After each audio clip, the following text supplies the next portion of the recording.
Diablo con Ángel, nueva nocturna, enero, solo por TVN.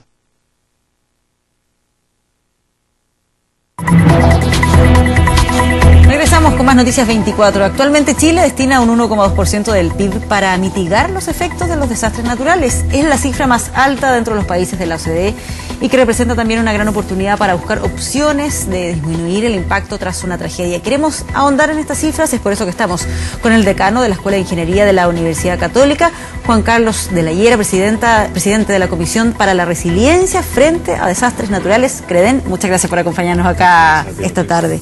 Es un estudio muy interesante que lo estábamos conversando antes. ¿Cómo se llega a estos resultados? Porque no debe ser fácil poder hacer ese análisis respecto a ponerle ahí un número, una cifra a los esfuerzos que destina un país para enfrentar este tipo de desastres. Sí, bueno, fue una tarea que duró prácticamente todo el año 2016 y parte de un mandato presidencial que era construir una estrategia para Chile en el tema de desastres naturales. Para eso se hizo un trabajo en comisiones que tuvieron durante todo el año, pero además se tomó mucha información mundial que existe sobre el costo de los desastres y en el caso particular chileno se aplicó, ¿no es cierto?, a nuestra realidad.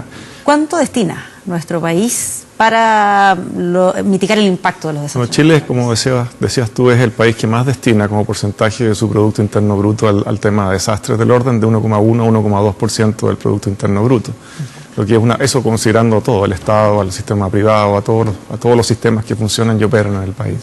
¿Y con eficiencia? Porque ese es el punto. Tal vez se puede invertir una gran cantidad de dinero y otras ver buenos resultados al respecto. ¿Cuál es la evaluación que ustedes hacen? Hay un tema muy interesante en la parte presupuestaria de esta estrategia que muestra que un peso invertido hoy día en el tema de prevención y de trabajo, en realidad en la parte más de cultura frente a desastres, va a ahorrar del orden de 2,3 veces lo que tú inviertes. Por lo tanto, si inviertes 100 millones de dólares, vas a ahorrar 230 millones de dólares producto de esa inversión.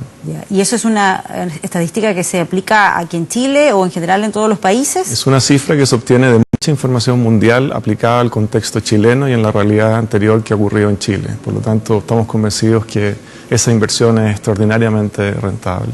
¿Hay alguna diferencia dependiendo de cuál es el tipo de desastre natural? Por supuesto, y hay mucha también diferencia en qué tipo de política pública dónde inviertes para poder producir este ahorro.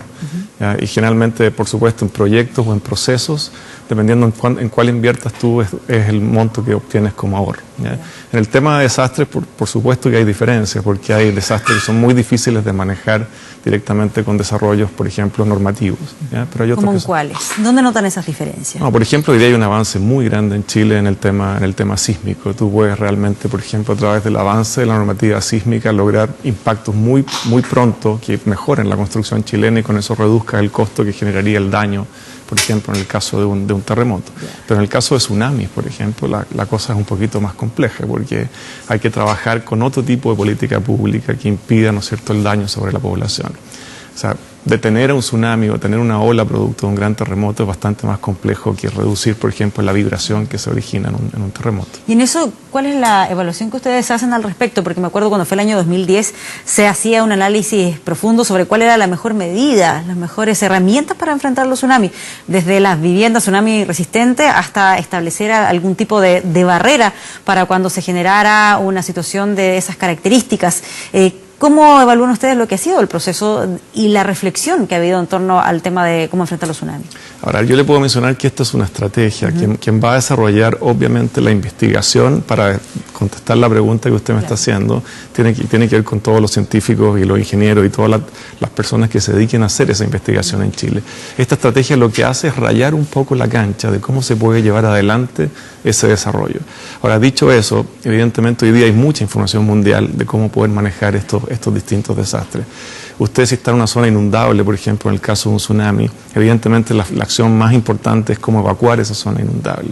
Y usted puede evacuarla, por supuesto, si es que tiene altura para donde pueda subir sobre los 30 metros, 25 metros, o bien tiene que buscar otro tipo de estrategias. Pero habitualmente las estrategias asociadas a tsunamis tienen mucho más que ver con evacuación que con construir estructuras que puedan impedir, ¿no es cierto?, la llegada de una ola y mitigar con eso el daño sobre la población. Perfecto. Ahora, lo que vimos en la emergencia que se registró este domingo es que puntualmente en lo que se refiere a viviendas no se registraron mayores daños, pese a que hay algunos casos puntuales, pero no demasiado, considerando que era un terremoto de 7,6 grados en la escala de Richter.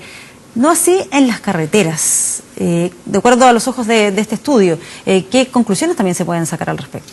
A ver, hay que tener mucho cuidado cuando uno califica magnitudes de terremotos y daño, porque un terremoto de la misma magnitud, si ocurre, en vez de ocurrir a 34 kilómetros de profundidad, como ocurrió ocurre a 10 kilómetros de profundidad, el daño va a ser completamente distinto. Claro, y la distancia del epicentro también influye. Y la distancia respecto del epicentro. Entonces es natural que uno observe diferencias. Por supuesto, viviendas, por ejemplo, de madera tienen un muy buen comportamiento sísmico. Viviendas que son menos flexibles y más frágiles tienden a tener un comportamiento que es peor. Por lo tanto, es muy complejo caracterizar el daño solo como función de la magnitud de un evento. Hay otras propiedades, la duración del registro sísmico, ¿no es cierto?, la distancia, como dice usted, hacia el foco, etcétera, el tipo de suelo donde uno construye. Con todo eso elementos para poder hacer la evaluación. Justamente. Pero sí llamó la atención lo que pasó con las rutas. Sí. Ahí, ¿cuál es el análisis que hacen ustedes al respecto? ¿Están también todas las medidas adecuadas para poder enfrentar un nivel de construcción adecuado? Porque eso es lo que ahora está en tela de juicio a la espera de los resultados de la investigación. Claro, justamente. Chile tiene un estándar hoy día en lo sísmico que es un estándar casi, yo te diría, a nivel mundial. O sea, no hay mucha diferencia entre la normativa chilena y las mejores normativas mundiales en el tema sísmico.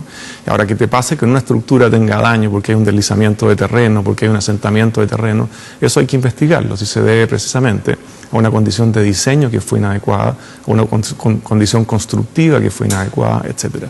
Es muy complejo solamente viendo la imagen del daño poder decirte inmediatamente eso se debe a tal o cual condición. Y ahí tampoco es que ustedes hayan advertido algún tipo de falencia en esa área. No, todavía no. Ahora, todas estas normativas, todas las estructuras que nosotros conocemos en Chile son diseñadas con normativas, como te digo, que son de un estándar mundial.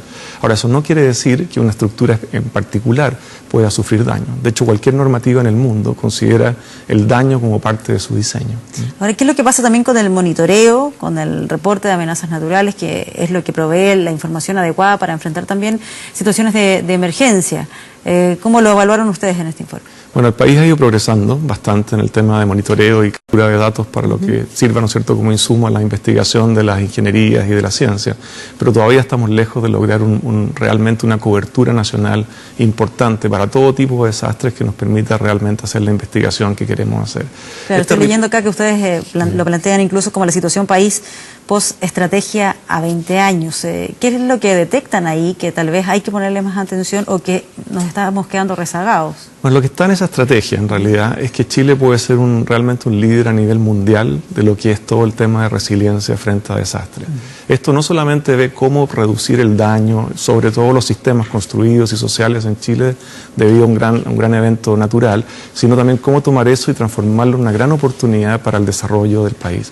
Y en ese sentido, una condición que llamamos ahí habilitante, mínima, es disponer de los datos y de la información. Sin datos e información es prácticamente imposible que las ciencias y la ingeniería puedan progresar. Por lo tanto, ese es un tema muy, muy central y ahí está puesto ahí, como llamamos, en una de las 5 condiciones habilitantes. Juan Carlos, ¿ya analizaron las instituciones, los organismos que intervienen en esto?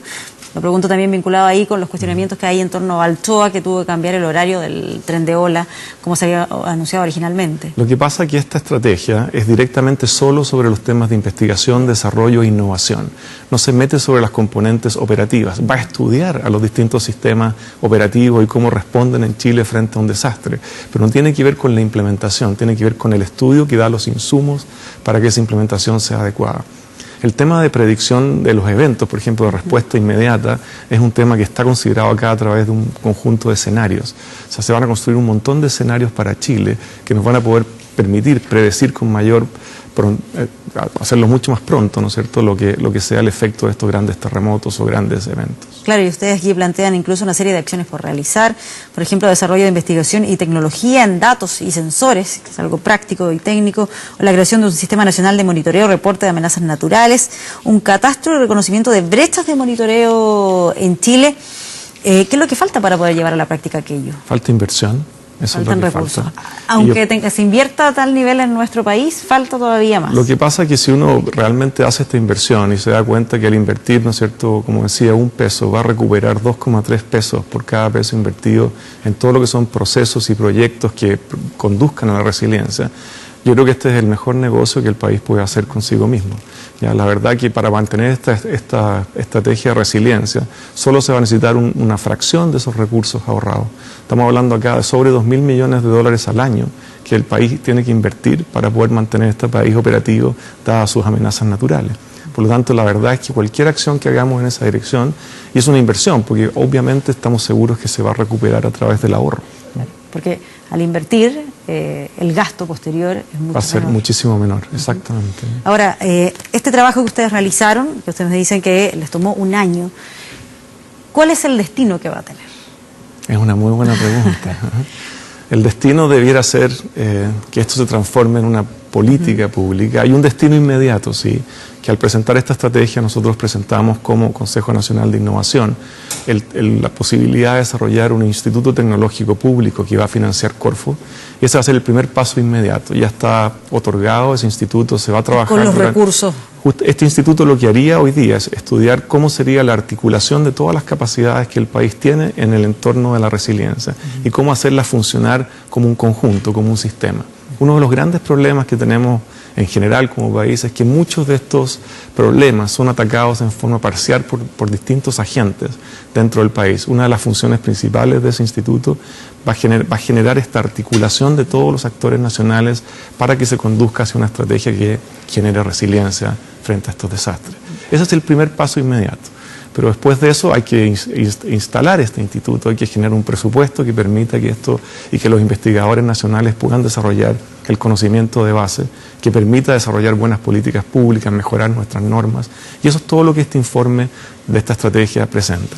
¿Cuál es la hoja de ruta para llegar a un país que sea mucho más resiliente de aquí a 20 años?